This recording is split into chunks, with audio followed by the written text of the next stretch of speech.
Hello everybody. I'm going to dedicate this video to Craig for a particular reason. It's not to curry favor or be best buddies. Craig is a friend of Saitlander's who is bicycling around the world. Sort of bicycling around the world. Flying when it suits him. He's presently in Albania. And he's an American. And he's a good guy. And I like him. Craig asks me, do I buy into InfoWars' doom and gloom report on civilizational collapse in South Africa? Let's look at a few things. Many of you will have seen this. You will recognize what I'm quoting because it has done the rounds on social media. I beg your pardon. So this is a long caption to a photograph of Deputy President. We have a deputy, we don't have a vice. Huh? It's Deputy President David Mabuza. David Mabuza's picture, long caption, which reads as follows. So, without actually naming him, the Daily Maverick, without actually naming him in the Daily Maverick report, the famous report, part 1 of 4, that did the rounds the day before yesterday, Monday the 27th of February, today being Wednesday the 1st of March. It seems as if our Deputy President, David Mabuza, is the number one thief in the house. Number one Eskom thief in the house. He has been linked to political murders and land scandals in Mpumalanga. He has been fingered as the head of one of 4, repeat 4, big crime cartels bleeding Eskom of around 1 billion rand a month. To get to the top, you have to make deals with the devil. This is the devil Cyril Ramaphosa had to deal with. Bull dust. I mean, yeah, he did have to do that deal to stay in power. But that sentence implies that Cyril Ramaphosa is not the devil. Had to deal with in order to retain the presidency and prevent Jacob Zuma and his people getting back into the parliamentary door. I would say the governmental door, the executive door. It sticks in the throat, says this person. But it turns out the Boere were right. The ANC is a terrorist organization committing high treason against the people and the state of South Africa.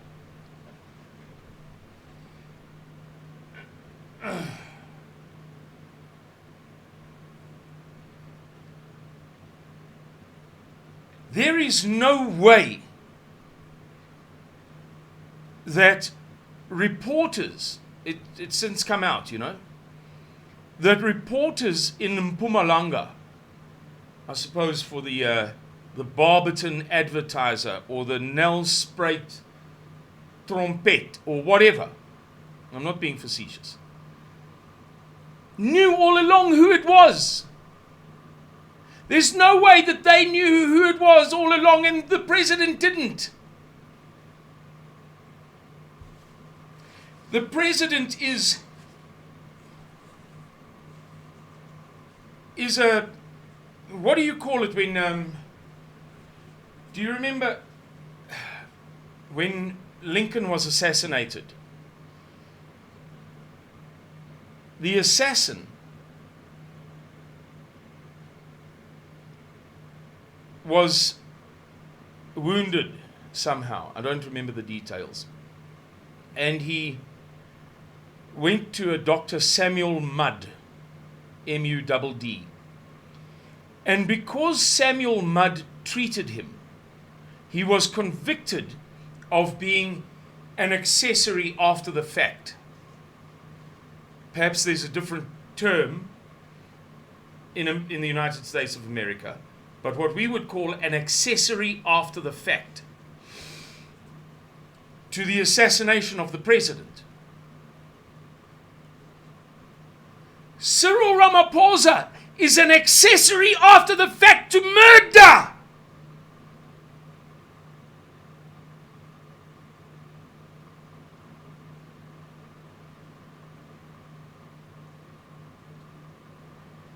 I warned you. When everybody, I mean everybody, was celebrating that Zuma was out, Nkosazana Dlamini Zuma didn't get in, and that Cyril was in. I know every last conservative, every last right-winger was relieved. I warned you.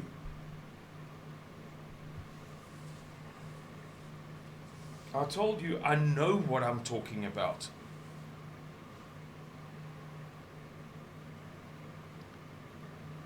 So, yeah, Craig, for this and 100 other reasons, not least the irremediable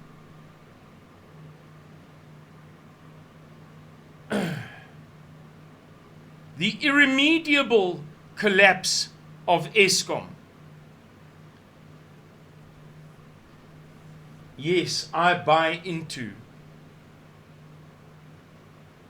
How did Craig express it? Are you vibing with this recent SA bad news, Simon? Yeah, I'm vibing with it, Craig. But you ask a second question. Does it seem like the big one over there? No, this is not the big one. Craig, it will happen gradually and, in fact, haphazardly, in fits and starts, sporadically.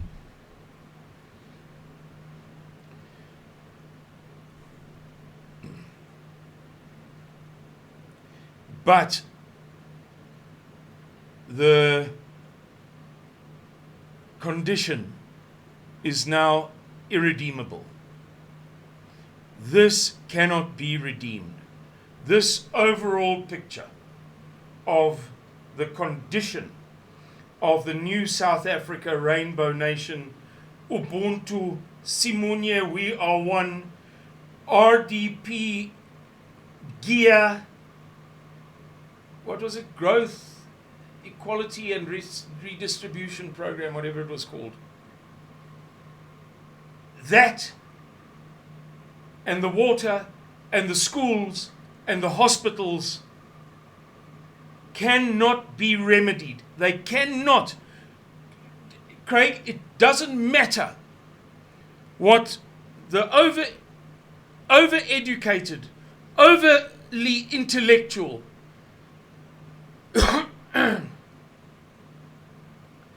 nasal intonation commentators at the Daily Friend and the Institute for Race Relations and the Center for Risk Analysis and the Institute for Security Studies, and it doesn't matter what they say.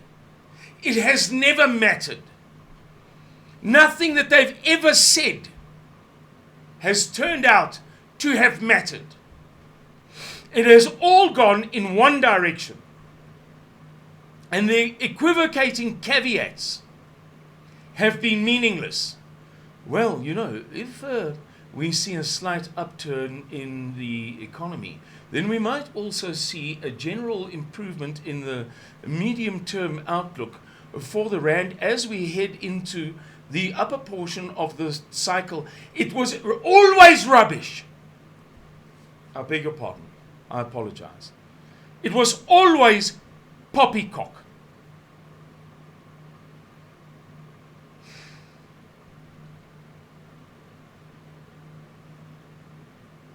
You know what I heard one of them say the other day? You're not going to believe this.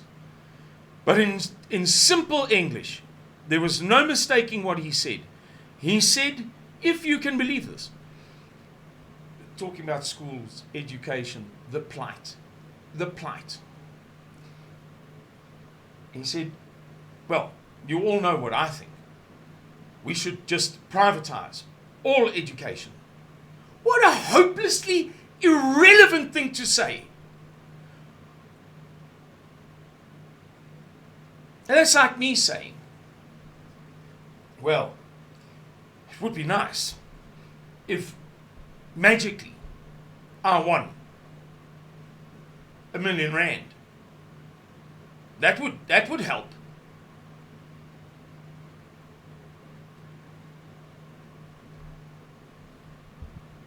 The ANC is never, ever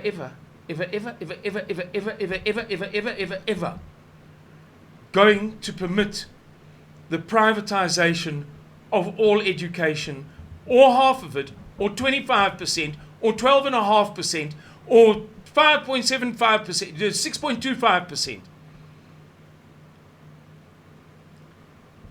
of the nation's education, the state.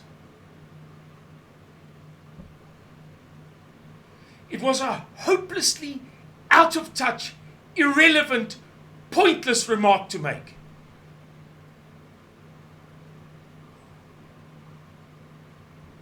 Overly intellectual, overeducated, stuffed full to the gills with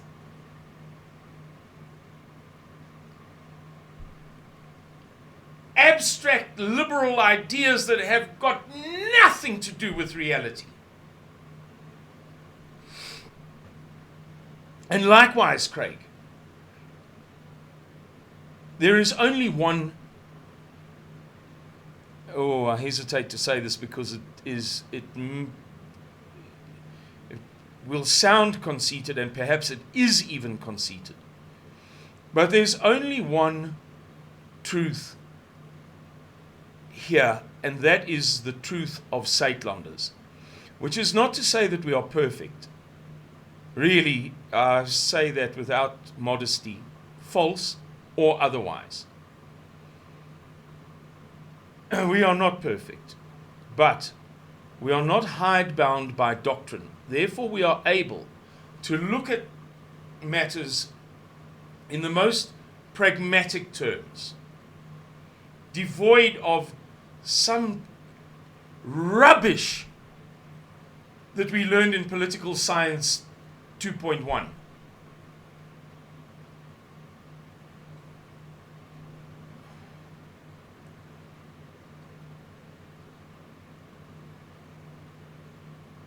Adam Smith believed that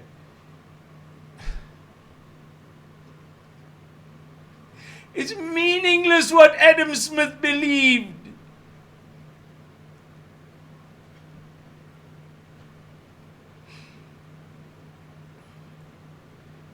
Our truth is that the country's trajectory, the trajectory of this country's ballistic trajectory, shows no sign of slowing down, stopping, and much less reversing.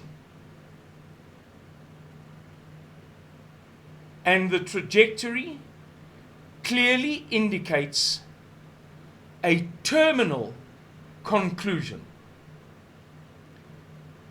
a catastrophic terminus. That is all that the general trajectory indicates. Hier kom groot moeilikheid. To give you an idea, Craig, they're now talking about, and by the way, this was covered today. I mentioned it the other day, and I got the feeling that people thought that I was talking out through my hat. I got that feeling. Perhaps I was wrong, but it was covered on Nispod this morning. There are conversations being held there are rumors of conversations being held about stage 16. 6 sixes are 36 and 6 tens are 60. That's 96 divided by 4 is 24. That's 24 hours a day of load shedding. It doesn't even make sense, because that implies a total grid collapse. Or what it may imply, actually, now that I think about it. Sure. Waarom hier mense? Is that, let's say 90% of the generating capacity is unavailable. Therefore, those who are eligible to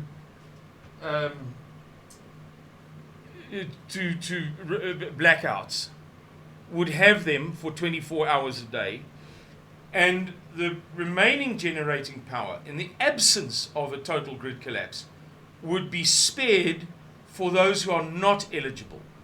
Hospitals, aluminium smelters, glass manufactories, because of the nature of the smelters. From what I understand, I haven't a clue what I'm talking about. I'm just regurgitating something that was said to me. Police. Craig, they're talking about 24 hours a day. Oh, by the way, I should point out that although it's an unsubstantiated rumor, the source is very good. We know that they are now scheduling stage 9. 9 sixes are 54 divided by 4 is 13 and a half hours a day of blackouts.